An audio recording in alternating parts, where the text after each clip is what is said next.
DCR ಇಲಾಖೆಯಲ್ಲೇ ದಲಿತ inspector ಮೇಲೆ ನಡೀತಾ ಇದೆಯಾ ದೌರ್ಜನ್ಯ? ಮೇಲಾಧಿಕಾರಿಗಳ ವಿರುದ್ಧ ಇನ್ಸ್ಪೆಕ್ಟರ್ ಶ್ರೀನಿವಾಸ್ ದೂರು ಕೊಟ್ಟಿದ್ದಾರೆ.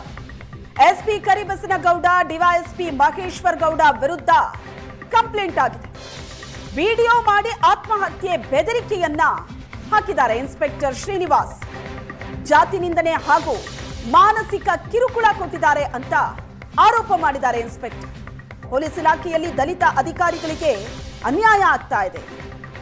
ಅಧಿಕಾರಿಗಳು ಕಿರುಕುಳವನ್ನ ಹೀಗೆ ಮುಂದುವರಿಸಿದ್ರೆ ಆತ್ಮಹತ್ಯೆ ಮಾಡ್ಕೋತೀವಿ. ದಯವಿಟ್ಟು ಅಹಿಂದ ಸರ್ಕಾರ ಇದನ್ನ ಗಮನಿಸಬೇಕು ಅಂತ ಶ್ರೀನಿವಾಸ್ ವಿಡಿಯೋ ಮಾಡಿದ್ದಾರೆ. ಆತ್ಮಹತ್ಯೆ ಬೆದರಿಕೆ ಹಾಕಿದ್ದಾರೆ ಈ ವಿಡಿಯೋದಲ್ಲಿ. ಗೊತ್ತಿಲ್ಲ ಸರ್, ಮೊನ್ನೆ ತಾವೇ ಆದೇಶ ಮಾಡಿದ್ದೆ. ಮಾರ್ಚ್ 24ನೇ ತಾರೀಕು ಆದೇಶ ಮಾಡಿ ನನಗೆ ಉಡುಪಿಗೆ ವರ್ಗಾವಣೆ ಮಾಡಿದೆ ಸರ್. ಅದ್ರ ವಿರುದ್ಧ ನಾನು ಮೊನ್ನೆ ಕೆ ಟಿ ಆಡಳಿತ ನ್ಯಾಯಮಂಡಳಿ ನಾಟ್ ರಿಲೀವ್ಡ್ ಅಂತ ಸ್ಟೇ ತೊಗೊಂಡಿದ್ದೀನಿ ಸರ್. ನನಗೆ ಅಧಿಕೃತವಾಗಿ ಇವತ್ತರೆಗೂ DCR ಇಂದ ಯಾರೂ ಬಿಡುಗಡೆ ಮಾಡಿಲ್ಲ ಸರ್.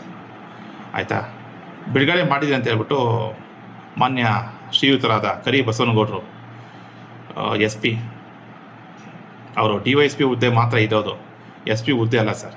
ಅದನ್ನು ರಾಜ್ಯ ಸರ್ಕಾರದವ್ರು ಕೊಟ್ಟಿರ್ತಕ್ಕಂಥದ್ದು ಒಂದು ವರದಾನ ಅಂತ ಹೇಳ್ಬೋದು. ಅದನ್ನು ಅವರು SP ಅಂತ ನಾನೇ ನೇರ IPS ಅಧಿಕಾರಿ ಅಂತ ಬಿಂಬಿಸ್ಕೊಂಡು, ಮತ್ತು ಅವರ ಕೆಳ ಹಂತದ ಅಧೀನ DYSP ಆದಂಥ ಶ್ರೀ ಮಹೇಶ್ವರ ಗೌಡರವರು ಅವರು ಸಹ ನನಗೆ KIT ಆದೇಶಕ್ಕೆ ವಿರುದ್ಧವಾಗಿ ಬಿಡುಗಡೆ ಮಾಡಿದ್ರಿ ಅಂತ ಹೇಳ್ಬಿಟ್ಟು ತಮಗೆ ನಕಲಿ ದಾಖಲೆ ಸೃಷ್ಟಿಸಿ ತಮಗೆ ರವಾನಿಸಿದೆ ಸರ್.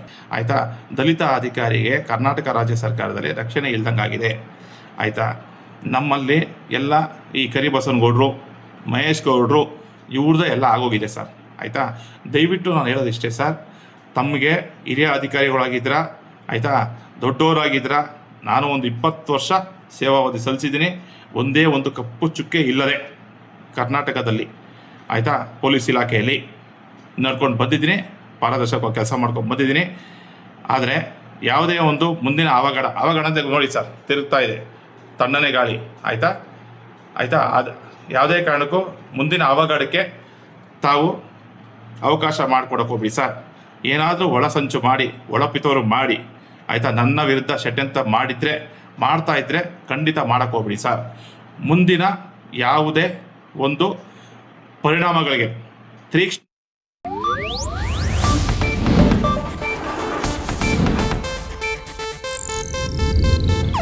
ಇದು ಏಷ್ಯಾನೆಟ್ ನ್ಯೂಸ್ ನೆಟ್ವರ್ಕ್ ಪ್ರಸ್ತುತಿ.